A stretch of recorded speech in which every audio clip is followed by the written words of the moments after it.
So ayun, tapos na yung kotse nila bossing. Yan sila tatay, taga La Union sila. Ayan, sila tatay. Ayan.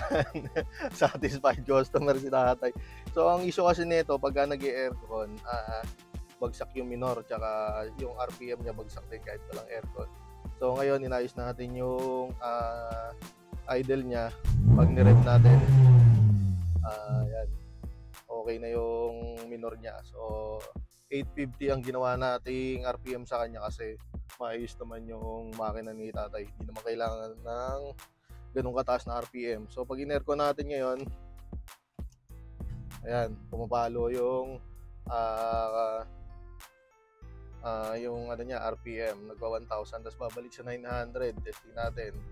So yan, tapos kanina kasi yan, sumasagad ng 0, namamatay siya, yung nag-on off yung compressor. Pinapatay kasi ng ECU yung compressor para hindi mamatay yung makina. So ito, re-rev natin. So ayan, ayos na yung minor. Tapos nag-ayos din tayo dito ng aircon. So yung aircon kasi nila pag tanghali daw is hindi na malamig.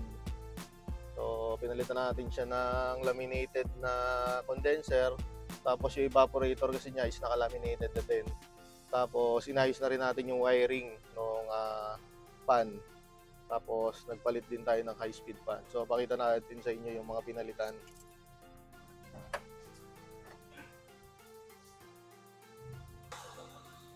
So ayan, napakalinis ng engine bay nila tatay. Ang kinis ng makina. So nagpalit kasi sila dito ng bago na compressor. Hindi pa rin daw ganun kalamig yung aircon nila. So tayo, pinalitan lang natin yung condenser. Tapos itinama natin yung evaporator sa loob para mas malamig yung maging hangin ng aircon. So makikita nyo dito, ayan, nagmo-moist na yung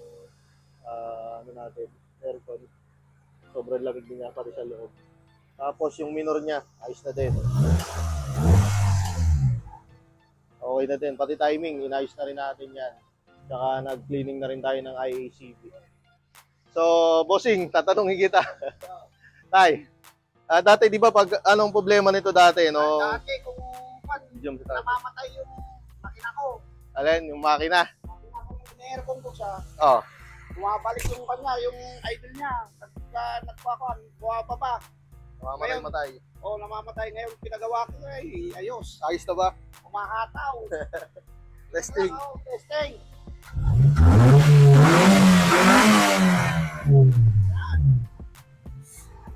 Di na namamatay. Oh. Stable na yung... Number 1. Taga La Union pa yan sila tatay. Tumayo lang dito yan.